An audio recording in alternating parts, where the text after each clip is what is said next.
kumusta kayong lahat? Ako si Dr. Lorenzo Mendoza, isang doktor na may 35 taong karanasan at ngayon ay susuriin natin ang paksang mga mapanganib na paraan ng pagkain ngang kamote na lihim na sumisira sa bato pagkatapos ngang 60 taong gulang. Totoo ba na ang kamote na itinuturing ninyong gintong pagkain ay maaring maging sanhi ng tahimik na pagkasira ng bato pagkatapos ng 60 taong gulang kung ito ay hindi kinakain ng tama? Magandang araw po sa inyo. Lalo na nang banggitin ko ang kamote bilang isa sa mga pagkain kailangan ng matinding pag-ingat. Maraming nagpahayag ngang hindi paniniwala. May nagsabi, akala ko lagi ang kamote ang pinakamalusog na pagkain.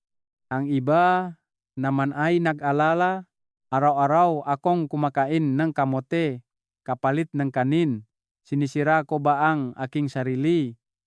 Dahil sa mga alalahaning iyon, hindi ako maaring manahimik.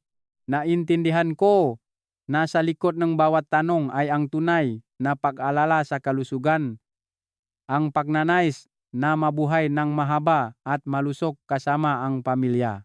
Kaya, narito ako ngayon upang linawin ang ugat ng problema, hindi upang ipagkaila ang halaga ng kamote, kundi upang tulungan kayong maunawaan ng tama, kumain ng tama, at maiwasan ang mga kapuspalad na pagkakamali.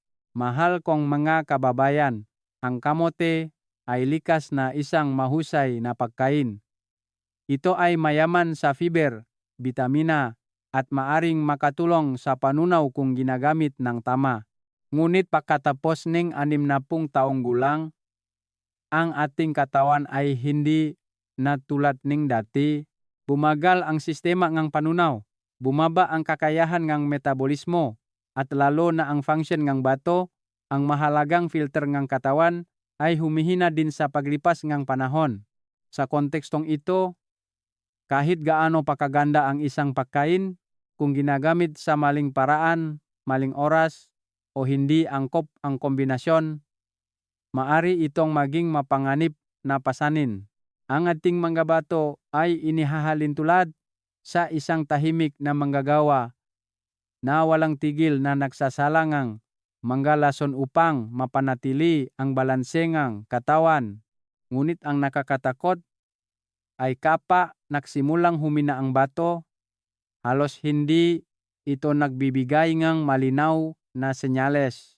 Kapag napansin ninyo ang mga sintomas tulad ng pagkapagod, madalas na pag-ihis sa gabi, at pananakit ng likod, maaring huli na ang lahat. At sa maraming kaso na nasaksihan ko, ang sanhi ay hindi nakmula sa mga kakaibang bagay kundi sa mga tila hindi nakakapinsalang gawi sa pagkain araw-araw. Kung sa ngayon ay patuloy pa rin kayong kumakain ng kamote araw-araw sa paniniwalang ito ang pinakamahusay na pagpipilian para sa kalusugan, umaasa akong huminto kayo ng ilang segundo at magnilay-nilay. At kung totoo iyan sa inyo o sa inyong kamaanak, maiwan ang isang numero 1 sa comment section. Ito ay hindi lamang isang simpleng aksyon kundi ang unang hakbang upang sama-sama nating balikan at ayusin. Sa nilalaman ngayong araw, malinaw at detalyado kung susuriin ang 4 na pinakamapanganib na maling paraan ng pagkain ng kamote na ginagawa ng maraming tao. Kasabay nito, tutulungan ko rin kayong maunawaan kung bakit ang mga pagkakamaling ito ay maaring makasira sa bato ng tahimik ngunit seryoso, mangyaring maging matiyaga at sundan hanggang sa dulo. Dahil ang ibabahagi ko ay hindi lamang simpleng kaalaman sa nutrisyon, kundi isang susi upang maprotektahan ang inyong kalusugan, maiwasan ang mga kapuspalad na pagkakamali, at mapanatili ang isang mapayapa at malayang pagtanda. Magsisimula na tayo ngayon. Bahagi una, madilim na bahagi ng sistema ng pangangalagang pangkalusugan at ang pasanin ng potassium sa tumatandang bato. Mahal kong mga kababayan, nang sinimulan ko ang paksang ito, nais kong harapin ninyo ang isang napaka-pangunahing ngunit puno rin ng pag-aalala na tanong. Bakit ang impormasyong direktang may kaugnayan sa kalusugan at buhay ay hindi malinaw na naipapakalat at madaling maunawaan sa bawat matanda? Bakit may mga pang-araw-araw na pagkain na tila hindi nakakapinsala ngunit maaring maging tahimik na pasanin sa bato, ngunit hindi lahat ay nababalaan ng maaga? Ang sagot, kung titignan ng mahinahon at toto, ay hindi nakasalalay sa isang individual kundi sa mismong paraan ng pagpapatakbo ng modernong sistema ng pangangalagang pangkalusugan. Ito ay isang napakalaking sistema, napakakomplikado na may maraming iba't ibang antas ang espesyalisasyon. Ginagawa nila ng mahusay ang pagdiagnos at paggamot kapag nangyari na ang sakit, ngunit hindi sila tunay na malakas sa pagpapakalat ng kaalaman sa pag-iwas sa isang paraan na madaling unawain at lapitan ng mga tao, lalo na nga matatanda. Ito ay hindi dahil gusto nilang itago, kundi dahil ang mekanismo ngang pagpapatakbo ngang sistema ay nakatuon sa paggamot ng sakit kaysa sa pagpigil nito. Ngunit para sa akin, ang pinakamahalaga ay hindi ang pamimintas, kundi ang tulungan kayong maunawaan at protektahan ang inyong sarili. Dahil ang kalusugan ay hindi isang bagay na maaring ipagkatiwala ng lubusan sa sinuman. Ang kalusugan ay personal na responsibilidad. Ito ay kaalaman at pagpili ninyo araw-araw. Ibinabahagi ko ang mga bagay na ito hindi upang magdulot ng pag-alala kundi upang tulungan kayong makaroon ng mas matino at proaktibong pananaw sa paglalakbay sa pag-alaga ng katawan. Mahal kong kababayan, ang ating bato ay tulad ng isang sopistikadong sistema ng pagsasala ng tubig na walang tigil na gumagana sa loob ng 10-10 taon, ngunit tulad ng anumang makina, kapag ito ay gumagana ng mahigit 60 taon, gaano man ito inaalagaan, nagsisimula itong masira at bumaba ang function. Ito ay isang natural na batas na walang sinuman ang makakaiwas. Ang mahalaga ay hindi ang iwasan ang batas na ito kundi ang maunawaan ito upang mamuhay ng makakasama dito. May isang katotohanan na hindi pa natatantong marami na ang pagbabaang function ng bato ay madalas na nangyayari ng tahimik. Maraming matatanda na higit 60 taong gulang, kahit na pakiramdam nila ay normal pa rin sila.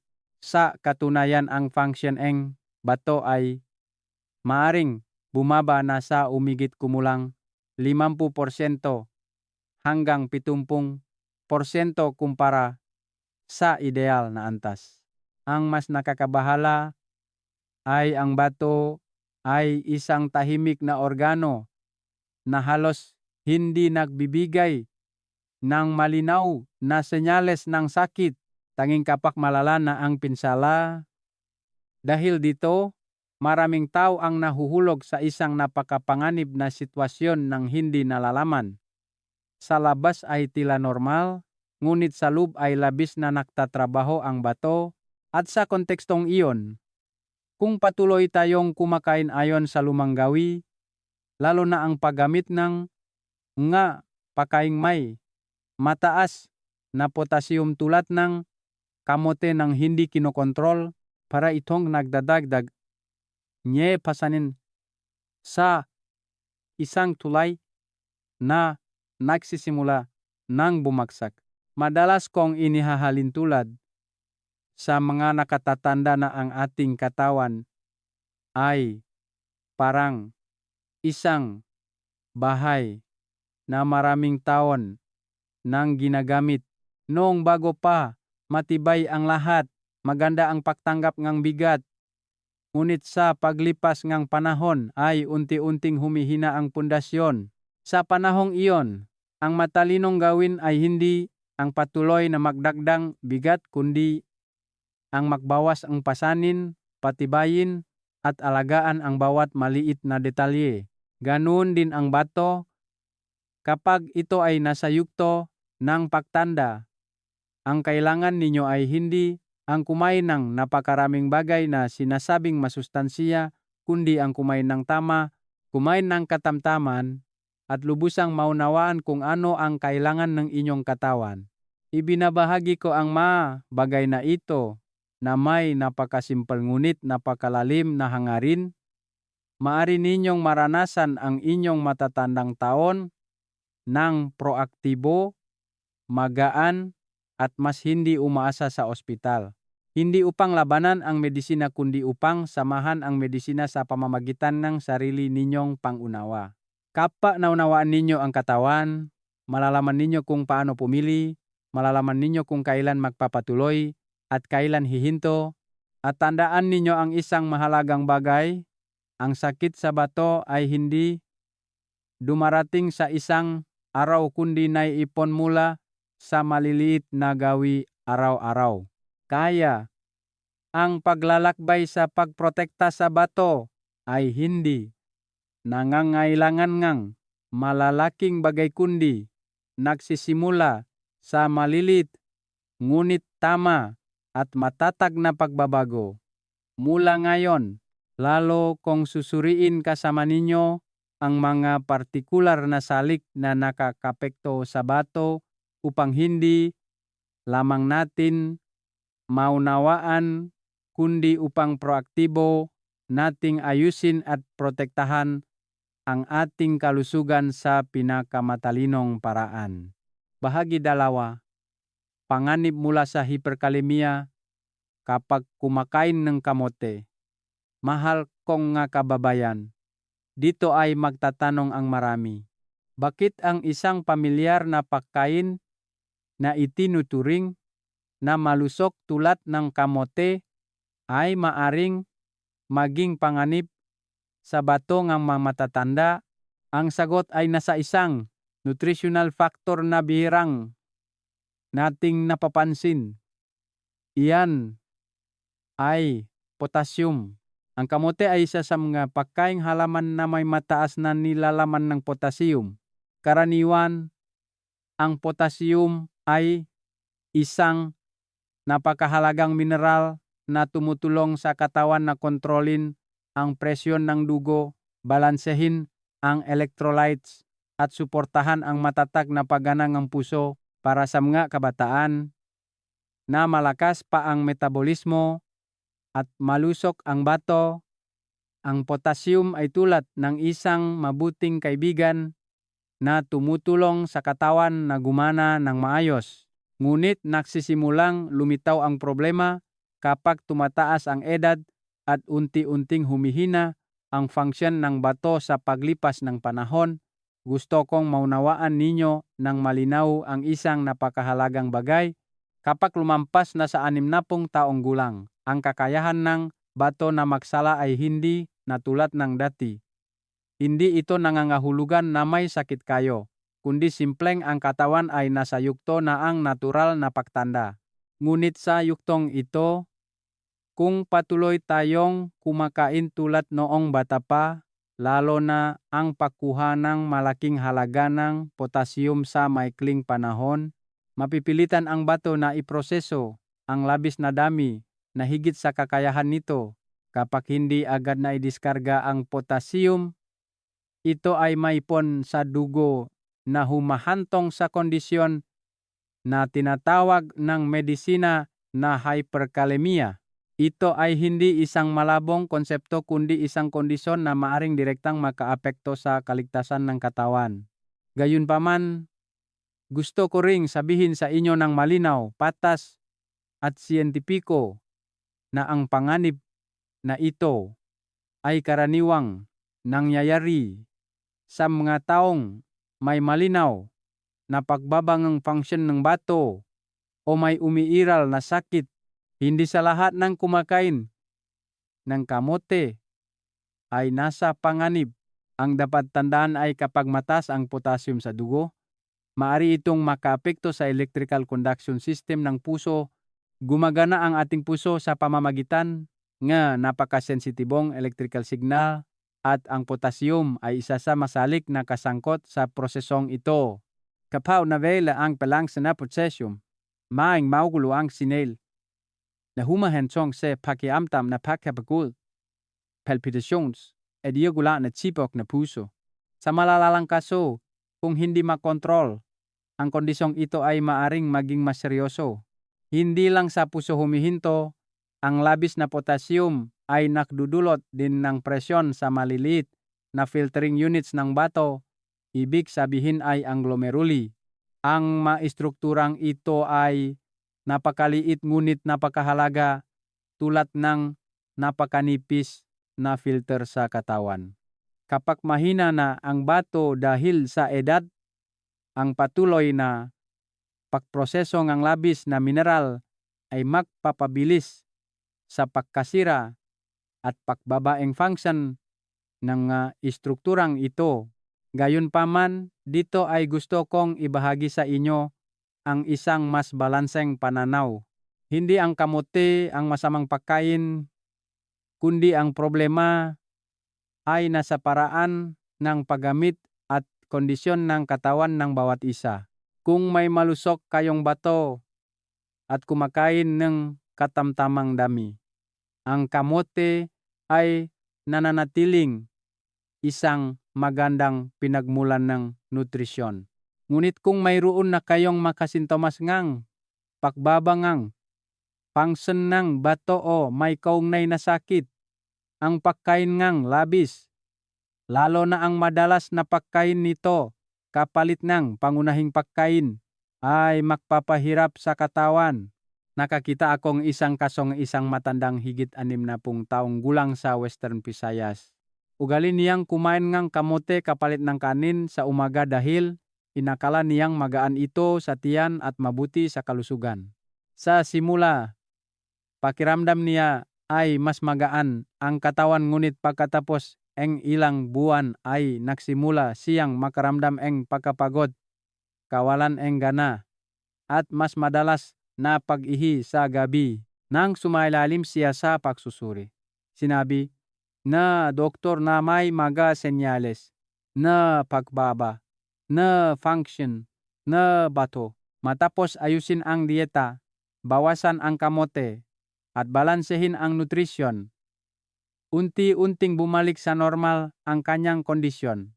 Ang kwentong ito ay hindi naglalayong magdulot ng takot, kundi upang ipaalala sa atin na ang lahat ay nangangailangan ng balanse. Madalas kong sinasabi sa inyo na sa pag-alaga ang kalusugan sa pagtanda, ang pinakamahalaga ay hindi ang paghahanap ng superfood, kundi ang lubos na pag-unawa kung anong yugto ang pinagdadaanan ng inyong katawan at kung ano ang kailangan nito. Ang isang pagkain na mabuti sa isang tao ay hindi nangangahulugang angkop din sa iba, lalo na sa bato, ang tahimik ngunit napakahalagang organo. Ang anumang kapabayaan ay maaring maipon at maging malaking problema. Kaya ang gusto kong tandaan ninyo ay huwag sumunod sa mga uso sa pagkain dahil lamang sa narinig ninyong ito ay mabuti, kundi makinig sa katawan at ayusin ito ng naayon. Hindi kaaway ang kamote, ngunit kung hindi tama ang paggamit, maari itong maging hindi kinakailangang pasanin sa tumatandang bato. Sa susunod na bahagi, susuriin ko kasama ninyo ng detalyado ang mga maling paraan ng pagkain ng kamote na hindi sinasadyang ginagawa ng maraming tao araw upang matulungan kayong makapag-adjust ng mas ligtas at siyentipiko. Bahagi 3.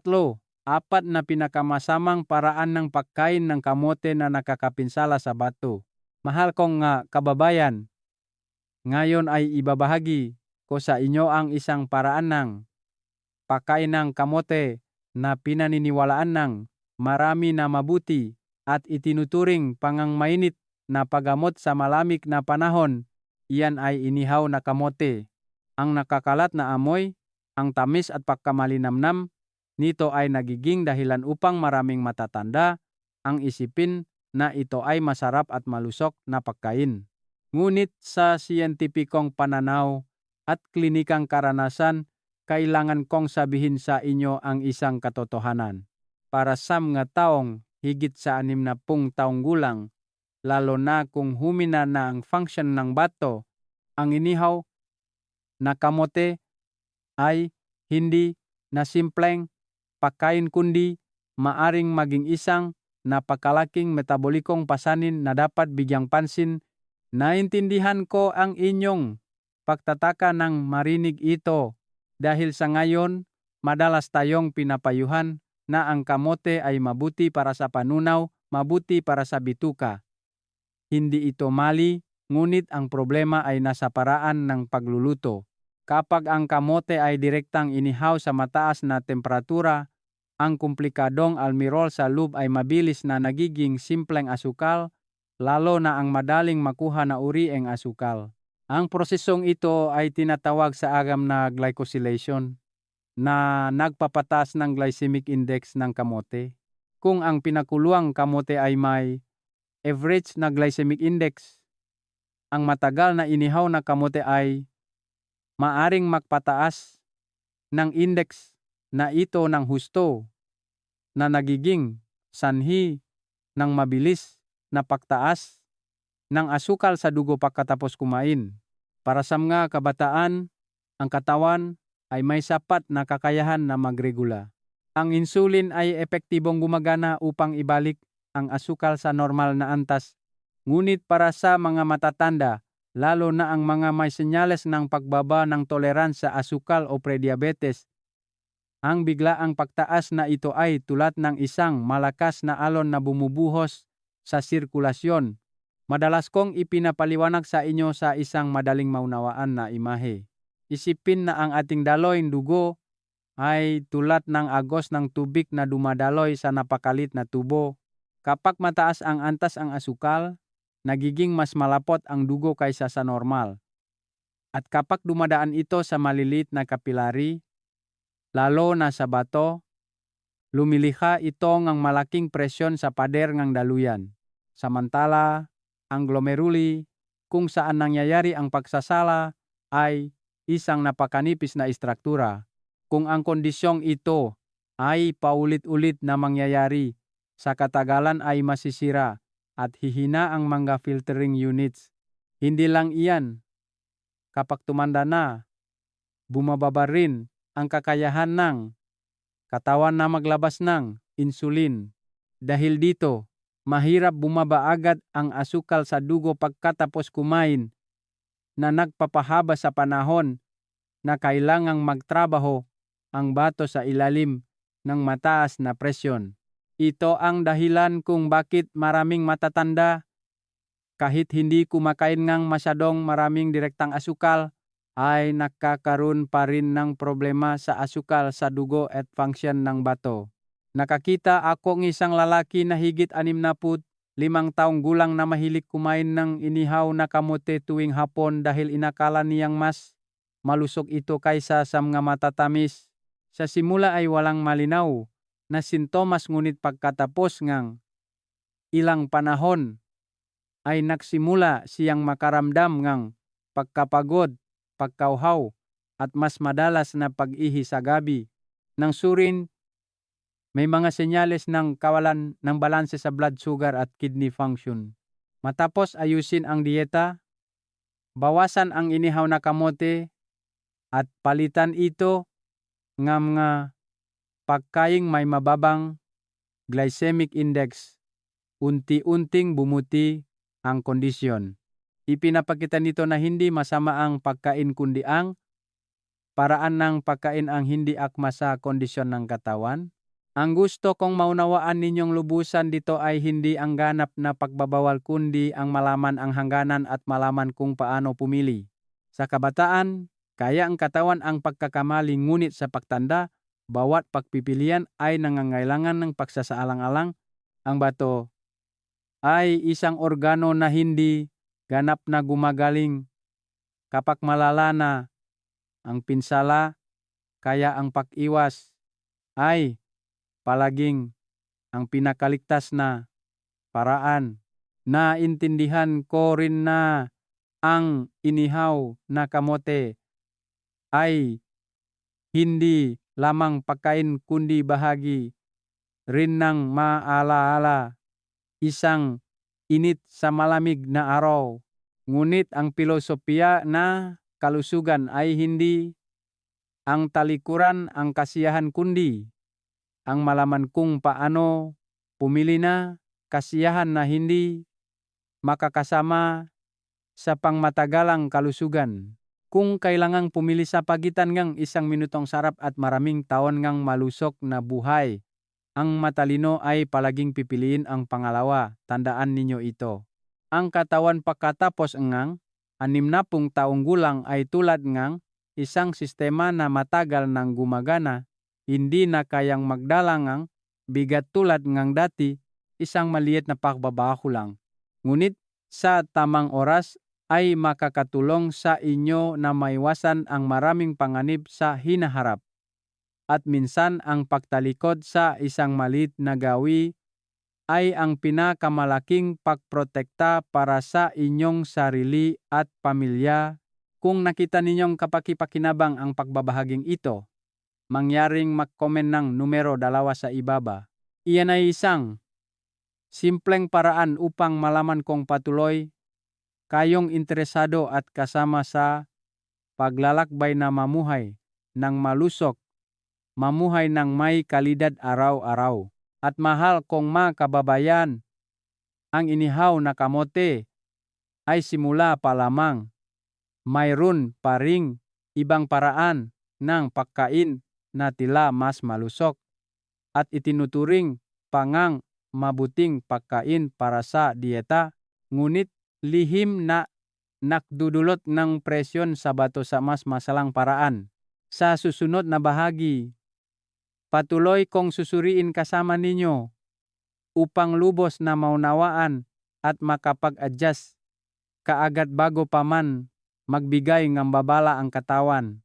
Mahal kong mga kababayan, matapos nating maunawaan ang epektong inihaw na kamote, ipagpapatuloy ko ang pagbabahagi ng pangalawang paraan. Isang uri ng pagkain na mas seryoso, mas tahimik ngunit madaling maling maintindihan na mabuti sa kalusugan. Iyan ang pinatuyong kamote at iba pang uring jam ng kamote. Ang merienda na pinaniniwalaan ng maraming matatanda na mas malusog kaysa sa mga matatamis. Maaring sa ngayon, sa inyong kusina o sa pamilyar na tea table ay mayroon pa ring isang tupot ng pinatuyong kamote. Titingnan ninyo ito at iisipin na ito ay simpleng pinatuyong kamote, walang idinagdag na kemikal, walang mantika. Kaya tiyak na mabuti ito, ngunit sa pananaw ng metabolismo at function ng bato, ito ay isang napakapangkaraniwang pagkakamali. Ang ugat ng problema ay nasa 2 salita na gusto kong tandaan ninyong mabuti.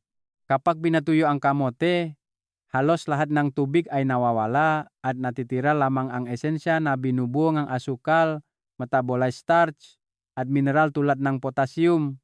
Ito ang dahilan kung bakit ang maliit na dami ng pinatuyong kamote ay naglalaman ng nutritional value na katumbas ng ilang beses ng sariwang kamote sa simula. Ipinaliwanag ko sa inyo upang mas madaling maunawaan. Ang isang supot ng pinatuyong kamote na humigit kumulang 100 gramo ay napakaliit at naubos sa loob na ilang minuto. Ngunit sa katunayan, ang dami na iyon ay maaring katumbas ngang 400 hanggang 500 gramong sariwang kamote. Ibig sabihin, sa maikling panahon ay naglagay na kayo sa katawan na maraming beses na mas maraming asukal at potassium kaysa sa normal nang hindi ninyo namamalayan. Kapag bata pa, malusog pa ang bato, kaya pa ang katawan na umangkop sa labis na ito. Ngunit kapag lumampas na sa 60 taong gulang, hindi na kasing lakas ngang dati ang ating biological filter. Sa panahong ito, ang pagkuhang masyadong concentrated na nutrients ay tulad ng pagdudulot ng presyon sa isang sistema na napagod na. Lalo na, ang asukal sa pinatuyong kamote ay nasa madaling masipsip na anyo na napakabilis na pumapasok sa dugo. Maraming tao ang nakakamaling isipin na dahil chewy ang pinatuyong kamote at matagal ungwain, mabagal ang pagsipsip, ngunit ang totoo ay kabaliktaran. Kapag mabilis na pumasok ang asukal sa dugo, biglang tumataas ang blood sugar na nagdudulot ng presyon sa mga daluyan ng dugo at lalo na sa napakaliit na kapilary sa glomeruli ng bato. Ang maistrukturang ito ay natural na humina dahil sa edad. Kaya kapag kailangang magtrabaho sa ilalim ng mataas na presyon, sa kalaunan ay masisira at hihina ang function. Hindi lang asukal kundi pati potassium sa pinatuyong kamote ay nasa concentrated form din. Kapag mabilis na tumaas ang potassium sa dugo, maaring magkaroon ng imbalanse sa electrolytes ang katawan. Ipinaliwanag ko ng malinaw upang maunawaan ninyo. Mas mapanganib ito sa mga taong may existing kidney disease, cardiovascular disease o umiinom ng gamot. Sa ganoong sitwasyon, mahihirapan ang katawan na ibalik ang balanse nito. Gayunpaman, gusto ko ring bigyang diin sa objetibong paraan na hindi lahat ng kumakain ng pinatuyong kamote ay agad na nasa panganib. Ang problema ay nasa dalas, dami, at personal na kalusugan. Ngunit ang nakakabahala ay dahil ito ay merienda. Maaring kumain ang maraming tao ng tuloy-tuloy, ng walang kontrol, na nagiging sanhi ng malaking pagtaas ng naipon sa paglipas ng panahon. Nakakita akong isang ginang na higit 60 taong gulang sa Central Vietnam na ugali ng kumain ng pinatuyong kamote tuwing gabi habang nanonood ng TV dahil inakala niyang magaan ito at hindi nakakataba. Pagkatapos ng ilang buwan, nagsimula siyang makaramdam ng pagkapagod, pagkatuyo ng bibig, at mas madalas na pag-ihi sa gabi. Nang suriin, pinayuhan ng doktor na ayusin ang dieta, bawasan ang mga concentrated na pagkain, at kontrolin ang dami ng asukal na kinukuha. Matapos baguhin ang gawi, malaki ang pagbuti ng kanyang kalusugan. Ipinapakita nito na ang mga gawi na tila hindi nakakapinsala ay maaring maipon at maging problema. Dito ay hindi ko nais na makaramdam kayo ng takot kundi mas maging matino sa pagpili. Hindi kaawe ang pinatuyong kamote ngunit ito ay isang pagkain na kailangang gamitin ng limitado, lalo na sa mga matatanda. Kung gusto ninyong kumain, ituring itong maliit na treat, hindi pang araw-araw na gawi. Ang pilosopiya ng kalusugan ay palaging nagpapaalala sa atin na ang anumang bagay na pinipino, lalong concentrated, ay kailangang gamitin ng may pag-iingat. Ang katawan sa pagtanda ay hindi nangangailangan ngang labis kundi ngang pagkakaisa, gaan at katatagan. Ang isang maliit na supot ng pinatuyong kamote, kung hindi bibigyang pansin, ay maaring maging tahimik na pasanin sa bato sa paglipas ng panahon. Kaya, kung tunay ninyong pinahahalagahan ang inyong kalusugan, bawasan at kontrolin ang mga pinatuyong merienda na ito. Minsan, ang pagbalik sa mga simpleng pagkain na hindi gaanong na proseso ay ang paraan upang ang katawan ay makapagpahinga at makabawi ng mas mahusay. At mahal kong mga kababayan, natapos na natin ang dalawang paraan na tila pamilyar ngunit nagtatago ng maraming panganib.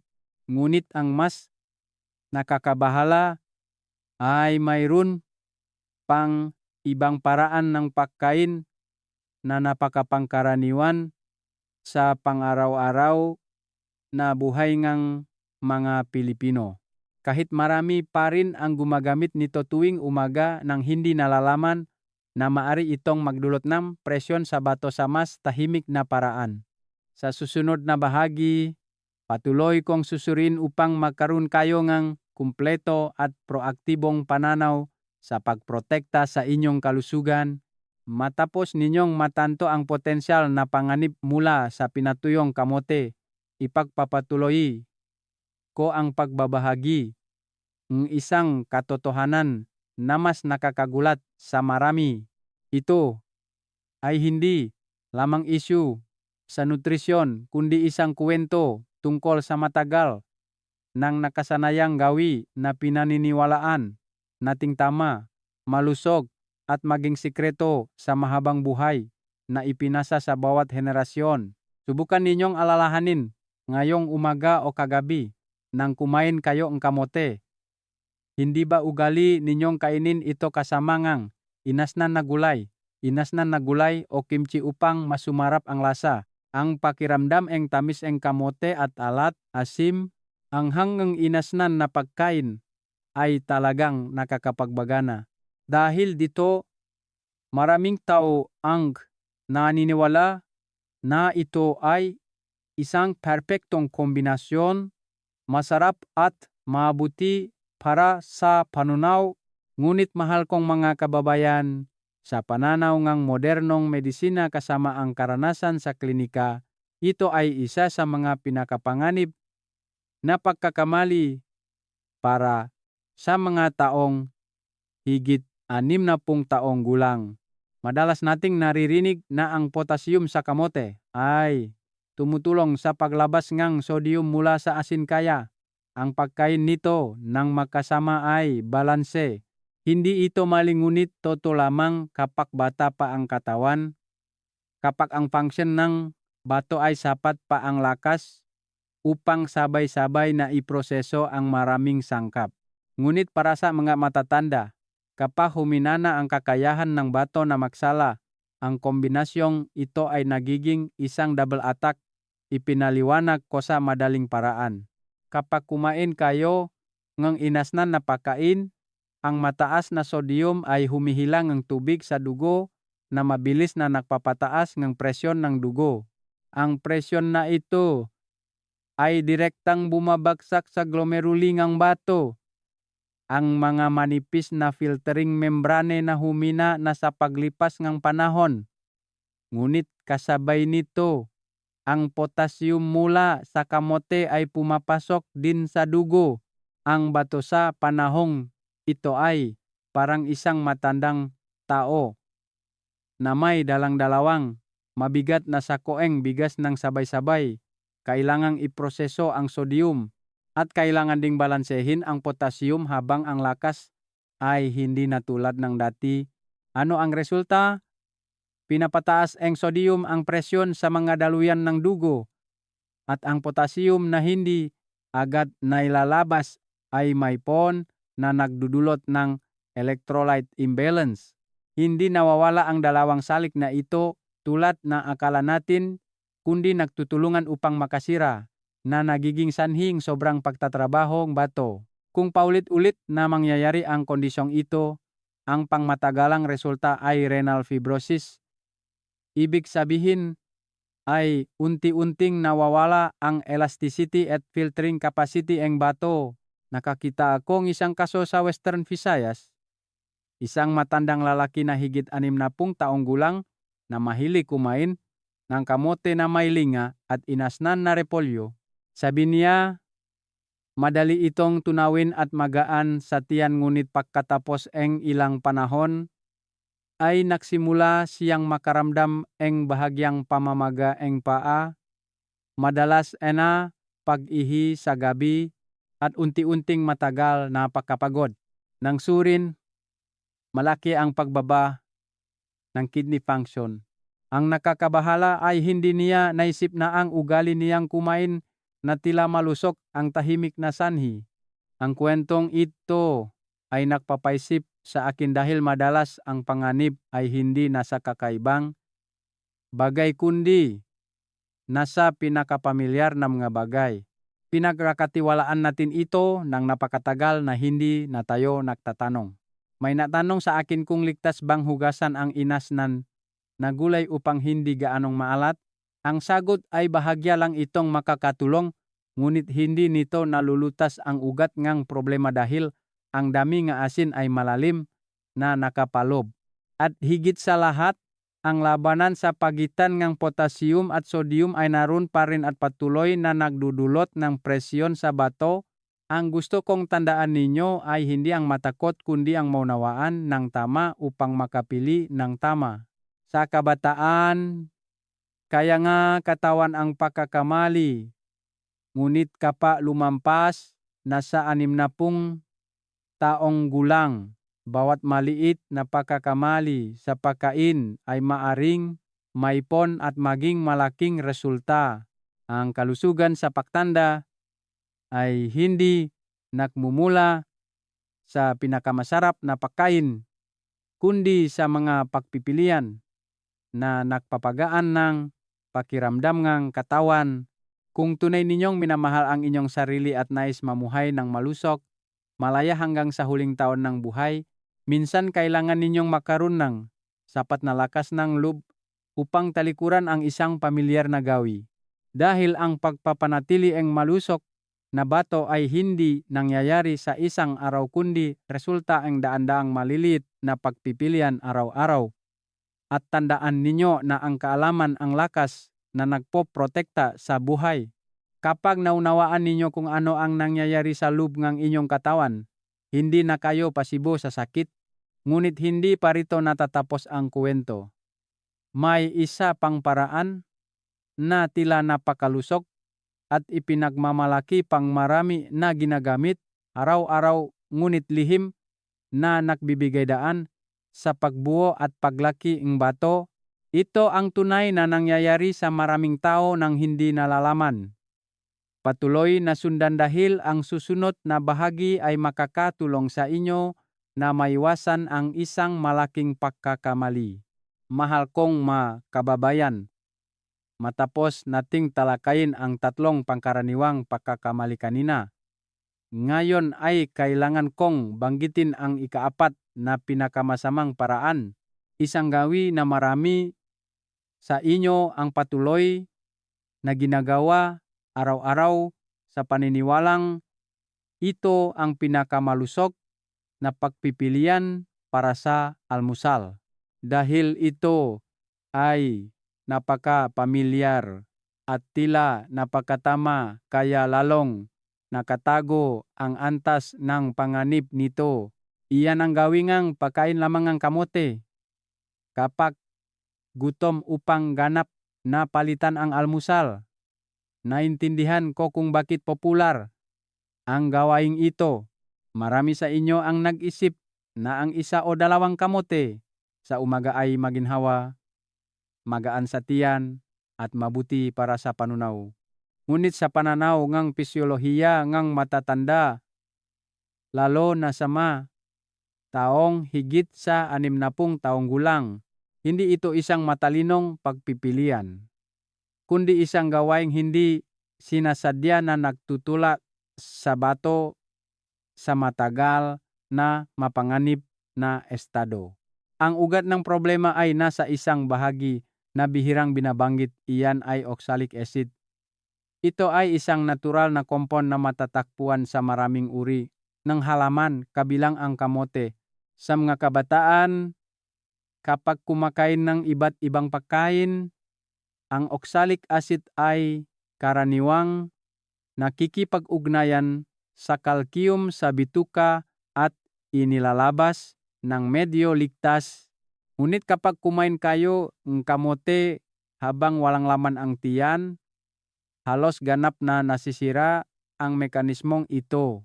Kapag gutom, lubos na tumataas ang kakayahan ng katawan na sumipsip. Sa panahong ito, ang oxalic acid ay hindi na nananatili sa bituka kundi mabilis na dumiretso sa dugo. Ito ang mapanganib na punto na bihira lang napapansin. Kapag nasa dugo na, ang oxalic acid ay susubukang makipag-ugnayan sa kalsiyum sa katawan na bumubuo ng makristal na tinatawag na calcium oxalate. Hindi kasing inosente ang mga kristal na ito tulad ng iniisip ninyo. Sa ilalim ng mikroskopyo, ang mga ito ay may matutulis na hugis tulad ng malilit na piraso ng salamin. Kapag ang daloy dugo ay nagdadala mga kristal na ito sa glomerulong bato, kung saan mayroong napakaliit at pinong sistema mong kapillary, ano ang mangyayari? Hindi na ito ordinaryong proseso ng pagsasala, kundi tulad ng pagdaan ng napakaliit na talim sa isang manipis na tela. Sa paglipas ng panahon, ang malilit na pinsala na ito ay naipon na bumubuong fibrotic lesion sa bato. At kapag ang mga paborableng kondisyon ay nakakasama, ang mga kristal na ito ay magsasama-sama upang bumuong ang bato. Marami sa inyo ang nakakaalam lamang ng matinding sakit kapag lumitaw ang bato. Ngunit kakaunti ang nakakaunawa na ang pinagmulan nito ay maaring magsimula sa napakaliit na gawi sa pang-araw-araw na pagkain. Sa praktikal na pananaw, nakakita akong maraming kasong manasa edad na nag-isip na ang pagkain ng kamote sa umaga ay nakakatulong sa pagpapanatili ng hugis at mabuti sa bituka, ngunit pagkatapos ng ilang panahon ay nakakaranas ng pananakit sa pag-ihi, malabong ihi, at patuloy na pananakit ng likod. Nang suriin, natagpuan ang malilit na bato sa bato o mga senyales ng pagbaba ng filtering function. Hindi ito nangyayari sa isang araw kundi resulta ng tahimik na pag-ipon sa loop ng maraming buwan, maraming taon. Ang dapat pag-isipan ay sa sistema ng pangangalagang pangkalusugan. Kapag nabuo na ang bato, ang solusyon ay kadalasang humihinto lamang sa pagdurog ng bato o pag-opera at pagpapayo na uminom ng mas maraming tubig. Ngunit kakaunti ang pasyente na lubos na nabibigyan ng paliwanag na ang simpleng ugali ng pagkain, lalo na ang pagkain ng kamote habang gutom, ay maaring isa sa mga malalim na sanhi. At kung hindi babaguhin mula sa ugat kahit na maayos ang bato ngayon, maaring bumalik ito bukas. Dito ay hindi ako nagsasalita upang takutin kayo kundi upang tulungan kayong mas maunawaan ang inyong katawan dahil ang pag-aalaga ng kalusugan sa edad na ito ay hindi ang pagtakbo sa gamot kundi ang iwasan ang mga pagkakamaling paulit-ulit na ginagawa araw-araw. Kung nakaramdam na kayo ng pananakit ng tiyan kapag gutom, malabong ihi, o pakiramdam ng kabigatan sa katawan pagkatapos ng almusal na kamote lamang, hindi ito nakataon. Maring ito ay mga magang senyales na sinusubukang ipadala ng katawan upang magbabala. Kaya, simula bukas, kung tunay ninyong gustong protektahan ang bato, ang ugat ng vitalidad sa pagtanda, magsimula sa isang napakasimpleng bagay. Huwag hayaan ang kamote na pumasok sa katawan ng mag-isa habang gutom. Isama ito sa ibang pagkain. Kumain pagkatapos uminom ng maligamgam na tubig o kaunting magaan na pagkain upang mabawasan ang biglaang presyon sa pagsipsip. Kung nakita ninyong kapakipakinabang ang pagbabahaging ito, mangyaring mag-comment ng numero 4 sa ibaba. Iyan ay isang simpleng paraan upang malaman kung patuloy kayong interesado at kasama sa paglalakbay na mamuhay ng malusog, mamuhay ng may kalidad araw-araw. Bahagi 4, sikreto sa tamang pagkain ng nilagang malamig na kamote para iligtas ang bato. Mahal kong mga kababayan, pagkatapos ng lahat ng babala at pagsusuri, ang pinakamahalagang tanong ay paano ba dapat kainin ang kamote upang mapangalagaan ang bato sa halip na lihim na sirain ito?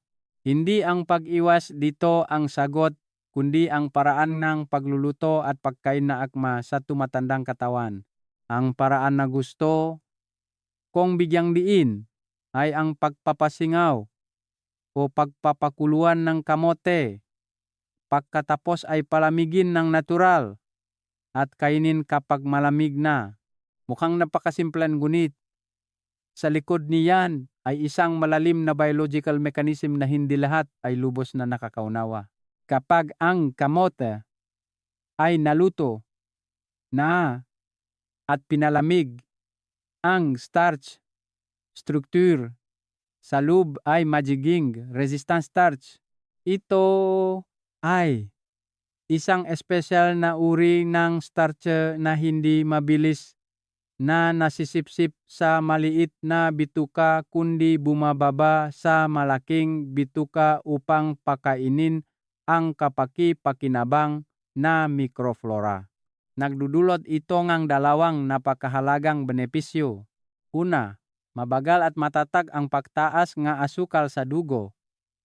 Hindi nagdudulot ng biglaang presyon sa mga daluyang ng dugo at glomeruli ng bato.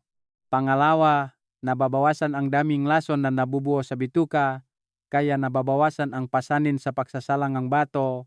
Kung titingnan ninyo ng mas malalim mula sa siyentipikong pananaw, makikita ninyo na ito ang paraan upang mabawasan ang metabolic pressure sa katawan.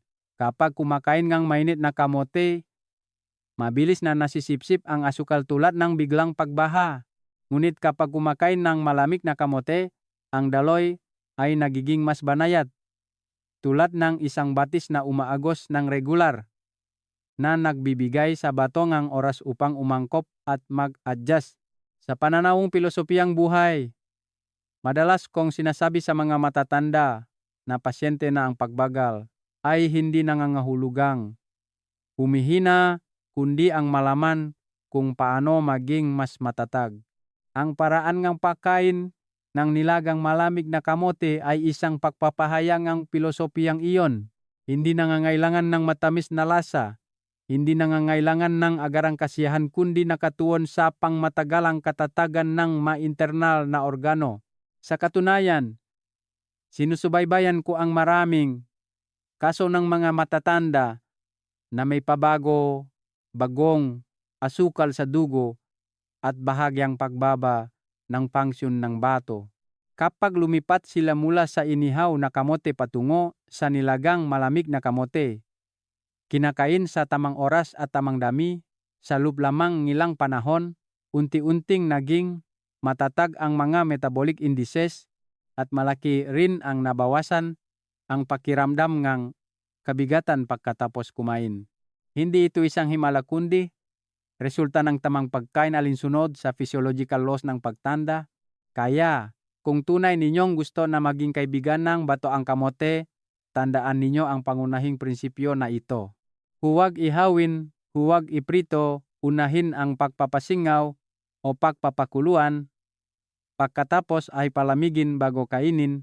Hindi lamang ito isang paraan ng pagkain, kundi isang pagpipilian na nagpapakita ng pag-unawa at pagpapahalaga sa sariling katawan sa mga darating na taon. Bahagi 5, schedule ngang pagkain ngang kamote na naglilitas sa bato. Mahal kong mga kababayan, hindi sapat ang tamang pag-unawa sa paraan ngang pagkain. Ang mas mahalaga ay ang pagpapanatili ng na ritmo ng pamumuhay upang ang bato ay magkaroon ng oras upang magpahinga at makabawi. Muling ibabahagi ko ang isang praktikal na schedule na nakatulong sa isang matanda na sinamahan ko. Tawagin nating Lola Huwang. na makabuluhang mapabuti ang function ng kanyang bato sa umaga. Pagising pa lang, hindi agad kumakain si Lola kundi nagsisimula sa isang baso ng maligamgam na tubig. Ito ay napakahalagang hakbang upang mapanipis ang dugo pagkatapos ng mahabang gabi at bahagyang buhayin ang filtering activity ng bato. Pakalipas ng humigit kumulang 15 minuto, kumakain siya ng kalahating piraso ng nilagang kamote na pinalamig mula pa kagabi.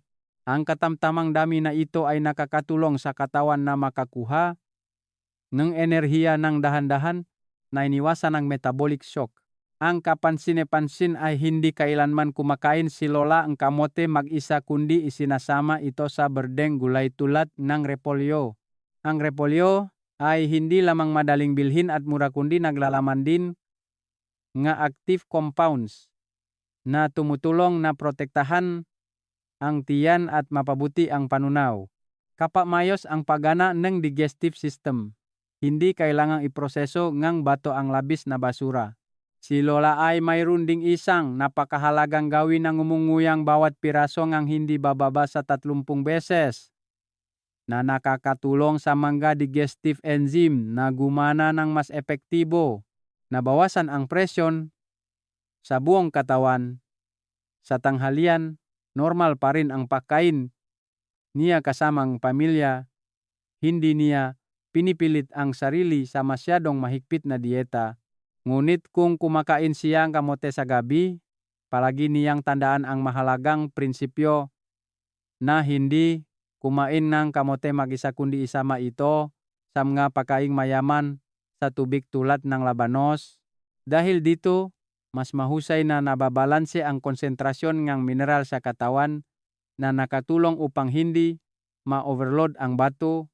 Kapag nagugutom sa pagitan ng pagkain sa halip ng mga matatamis, pumipili siya ng sariwang prutas tulad ng mansanas, kinakain ng may balat, upang mapakinabangan ang natural na fiber na nakakatulong na patatagin ang blood sugar. Ito ay isang maliit na detalye ngunit nagpapakita ng tamang pag-isip. Kumain upang pakainin ang katawan, hindi upang sundin ang panandaliang pagnanais. Tungkol sa dami ng kamote, palagi kong pinapayuhan kayong panatilihin ito sa humigit kumulang kalahating piraso bawat araw. Maaring hatiin sa 2 beses. Ito ang antas na nakakatulong sa katawan na epektibong sumipsip ng hindi nagdudulot ng presyon sa bato. Kasabay nito, kailangan ninyong bigyang pansin ng magagamot na ginagamit dahil ang ilang gamot ay maaring magpatas ng potassium retention. Sa ganong sitwasyon, kailangang mas maingat na isaalang-alang ang pagkain ng kamote. Kung kailangan ninyong palitan ang gatas, maaari kayong gumamit ng homemade soy milk o maligamgam na tubig na magaan sa digestive system at nakakabawas ng pasanin sa bato. Ito ay isang napakaangkop na pagpipilian para sa kalusugan ng matatanda sa Pilipinas. Sa wakas, gusto kung bigyang pansin ninyo ang senyales ng babala ang katawan. Kung pagkatapos kumain ng kamote ay makakaranas kayo ang cramps, pangingining ng kalamnan, palpitations, o abnormal na tibok ng puso, maaring ito ay senyales ng electrolyte imbalance. Sa ganoong sitwasyon, ang pinakatamang gawin ay huminto kaagad at magpasuri, huwag maging pabaya. At kung sa tingin ninyo ay karapat-dapat ipatupad ang nilalamang ito, mangyaring mag-iwan ng komento na numero 6 sa ibaba ng video. Ito ay hindi lamang senyales na nakikinig kayo kundi isang maliit na pangako sa inyong sariling kalusugan. Bahagi 6, 3 hakbang na solusyon upang iligtas ang bato. Mahal kong mga kababayan, matapos nating talakayin ang mga hindi gaanong kaaya-ayang katotohanan tungkol sa 4 na paraan ng pagkain ng kamote na nakakapinsala sa bato, at maunawaan ang sikreto ngang pagkain ng nilagang malamig na kamote upang protektahan ang katawan, ito na ang pinakamahalagang oras. Ang kaalaman kung humihinto lamang sa pag-unawa ay hindi sapat kundi kailangang maging konkreto sa pang-araw-araw na buhay. At ngayon ay gusto kong ibigay sa inyo ang isang 3 hakbang na solusyon na simple ngunit may malalim na halaga na sapat upang ang bato ay makahinga muli at ang katawan ay unti-unting makabawi ayon sa natural na batas. Ang unang hakbang ay ang determinasyong talikuran, ang ugali ne pagpapalit ne pagkain sa lason. Mukhang mabigat pakinggan, ngunit sa katunayan, ito ay isang hakbang na nagbibigay liwanag. Marami sa atin ang hindi sinasadyang sinisira ang katawan ngunit hindi sinasadyang paulit-ulit na ginagawa ang mga maling gawi araw-araw. Mula sa sandaling ito, kailangan ninyong buong tapang na tanggihan ang 4 na mapanganib na paraan ng pagkain, kabilang ang inihaw na kamote sa mataas na temperatura, concentrated dried kamote, pagsasamangang kamote sa maalat na pagkain na may mataas na sodium, at ang gawieng pagkain ng kamote habang gutom. Ito ay hindi lamang pagbabago sa panlasa kundi ang pagwawakas ng isang serye ng tahimik na epekto na unti-unting nagpapagod sa bato sa loob ng maraming taon. Sa filosofiya ng kalusugan, sinasabi na ang pagtigil sa tamang oras ang pinakamataas na karunungan. Kapag nakahinto kayo sa mga nakakapinsalang bagay, nagsimula na ang katawan sa paglalakbay ng pagpapagaling sa sarili. Ang ikalawang hakbang ay ang pagsasanay ng tamang paraan ng paghahanda at pagluluto upang mabawasan ang pasanin sa bato. Ito ay isang napakalinaw na siyentipikong hakbang. Hindi kasalanan ang kamote. Ang problema ay nasa paraan ng pagproseso natin nito bago ipasok sa katawan. Kailangan ninyong balatan ng malinis, hiwain ng malilit, at ibabad sa maligamgam na tubig ng hindi bababa sa 2 oras, o palitan pa ang tubig ng 1 hanggang 2 beses upang madagdagan ang bisa. Ang prosesong ito ay nakakatulong na matunaw ang bahagi ng potassium at oxalic acid na lubos na nakakabawas ng presyon sa bato. Pagkatapos, kailangan itong pakuluan o ipasingaw ng mabuti.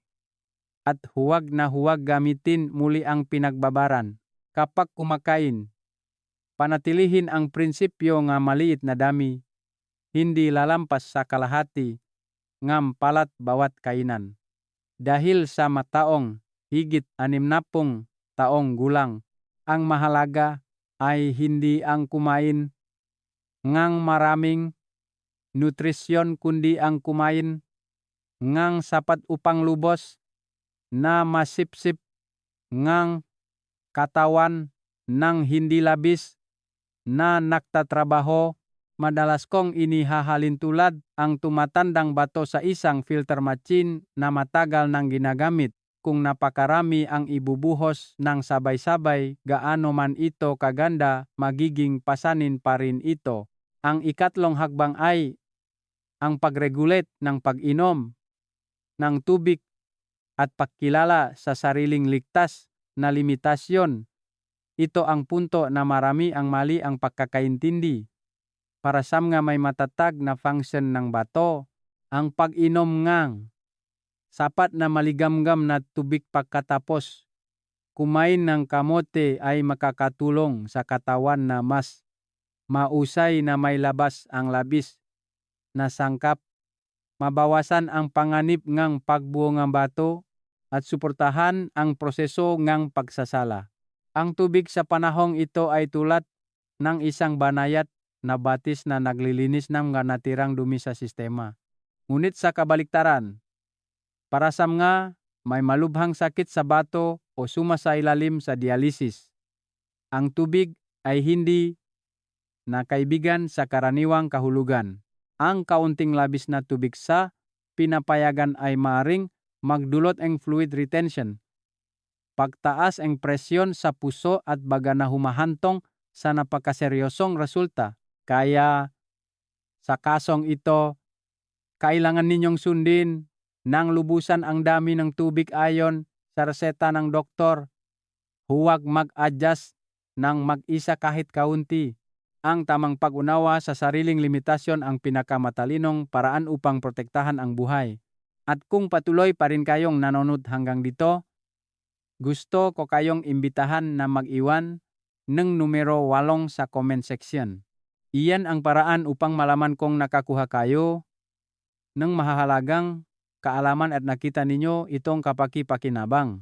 Mahal kong mga kababayan, bago ko tapusin ang buong nilalaman ngayong araw, gusto kong magbigay ng buot at huling mensahe sa inyo. Hindi lamang kaalaman kundi isang napakatotoo, napakarealistikong bagay para sa inyong sariling kalusugan sa mga darating na taon.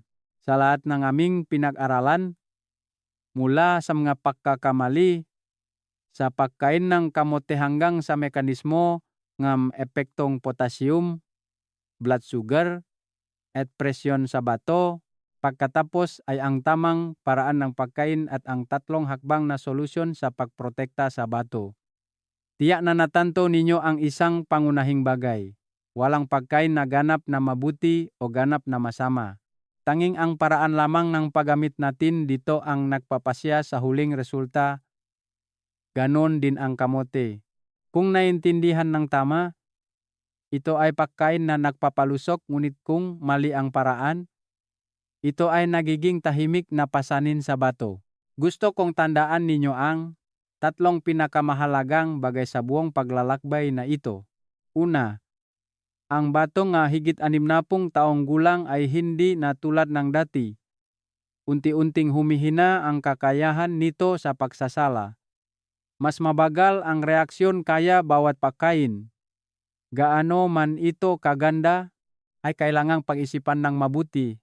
Pangalawa, ang manggagawi na tila malusok tulad ng pagkain ng inihaw na kamote, pinatuyong kamote, o maling kombinasyon ay ang dahilan kung bakit maraming tao ang nakakaroon ng sakit sa bato ng hindi nalalaman. At pangatlo, kailangan lamang baguhin ang ilang maliliit na gawi tulad ng paglipat sa nilagang malamig na kamote, pagkain ng tamang dami at tamang pag-inom ng tubig. Unti-unting magiging matatag ang katawan ng napakanatural. Palagi kong pinaninindigan ang isang bagay sa proseso ng pag-alaga ng kalusugan ng mga matatanda.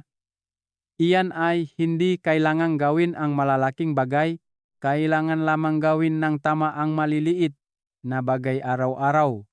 Hindi hinihingi ng inyong katawan ang mga mamahaling o komplikadong bagay kundi ang pag-unawa at pagtitiyaga. Isang magaan na pagkain, isang tamang gawi, isang tamang pagtitimpi. Ang lahat ng maito ay nagsasama-sama upang lumihangang isang payapang pagtanda. Sa katunayan, nakakita ako ng maraming kaso na dahil lang sa isang maliit na pagbabago ay malaki ang pagbutingang kalusugan. Mayroon lamang tumigil sa pagkain ng inihaw na kamote sa gabi at lumipat sa pagkain ng nilagang malamig na kamote sa umaga.